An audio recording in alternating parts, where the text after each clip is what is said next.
Hi guys, my name's Craig, welcome to Small Farmer Life. Hope you're having an awesome day out there. Hopefully you're looking for some land or you've found some land and well, you want to get on with starting that small farm, because starting a small farm, building one up with your own two hands, if you're thinking about doing anything like that guys, you're thinking about buying that land, starting a small farm from scratch, starting a small farm and business from scratch.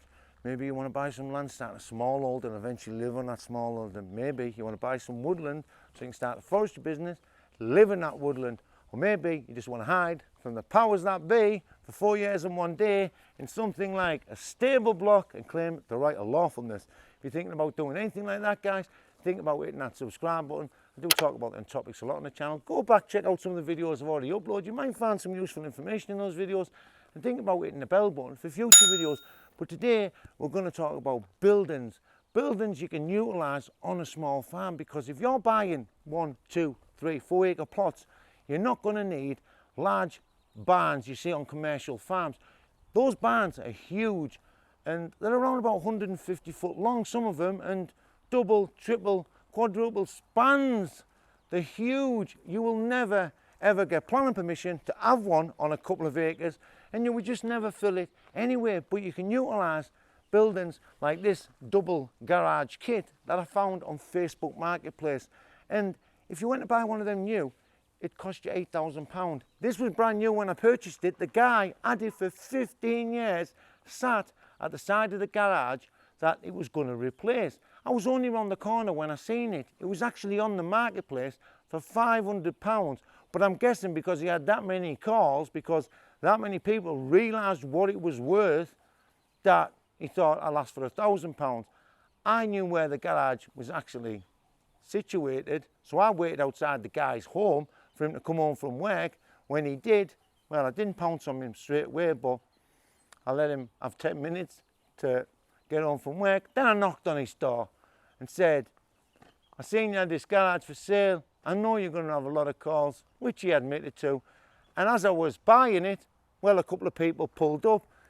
They were interested in it too, but I said, I'll give you £1,000 for it straight away, because I knew the value of it. So buildings like this, well, you can utilise them around a small farm.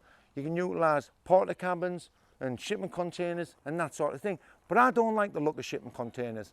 I like timber. Now, I do have the oil ready to oil this building. It hasn't been oiled yet, but I want to do that building and I want to do these stables at the same time. Now, I built this stable block with my own hands, and it's a good quality stable block. It's got block walls inside, it's got all the insulation and all that sort of stuff inside also.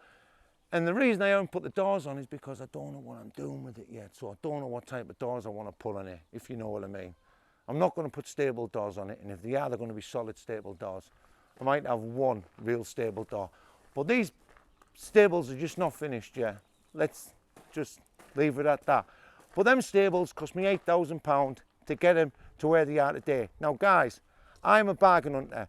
So I collect materials, then build the building. I don't think about building the building and going to buy the materials second, because if you're in a rush to build the building, you're going to pay more for the materials. If you're not in a rush to build the building, then you can look for the materials and get materials at a good price. Now, when I was buying the timber for that, I was going from one builder's merchant to another and saying, can you beat this price?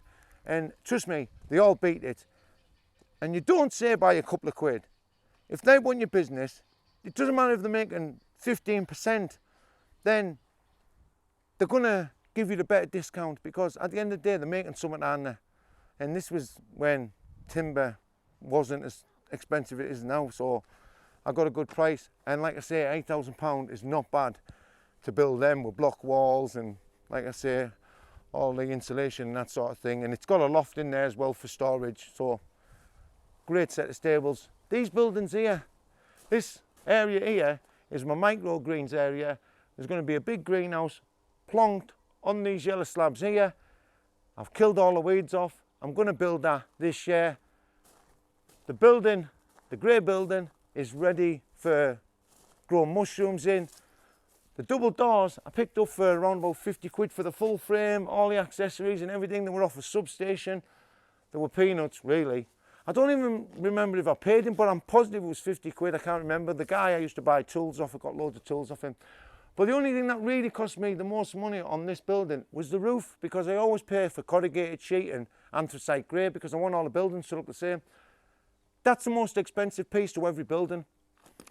That building there behind me cost around about £500, all in with the roofing, with the cladding, the Kingspan sheeting around the outside. I paid £240 for a lot of it, even all the fixings I got with it. This building here is 7 metres by 3.6 metres, got double glazing in, it's all insulated, it's got a stable door on it, it's got the anthracite grey roof and everything. That only cost me £1,000 to build. It was £1,000 in total, but I bought the timber for that the same time I bought the timber for this little building down the bottom. And this building here is for you guys, if you ever want to come and stay and help out on the farm when I get it finished inside. The outside is finished. There's nothing to be done on the outside. It's like a Hansel and Gretel style house. It has double glazing. It has all the Kingspan under the floor, and it's on top of like proper good marine ply floor. And it's got big posts in the corners, so big timber posts, and all the ceiling is vaulted. And the guy who taught me joinery is a master carpenter. He loves that building. And it is really nice when you get close up to it, guys. And in this area here, where the hole is, I'm going to build a hobbit house with a bedroom, a kitchen, electricity, all that sort of thing, TV. And then people can stay if you want to come. So this is all about getting people to come and stay on the farm. There's going to be a lovely pond in the middle where you can see the big tarp. Well, it's big pond liner really, but that'll look lovely because it's going to be all landscaped. And well, I do hard landscaping and all that sort of thing, install ponds for my other business, and I'm going to put all my talent into building that big pond. Anyway guys, if you like the video, hit the like button. If you want to subscribe to the channel and you're thinking about starting a small farm, you should subscribe to the channel. Hit the subscribe button. And if you want to be notified of more upcoming videos, hit the bell button. And all my patrons out there, couldn't thank you guys enough. Your names will be rolling at the end of the credits.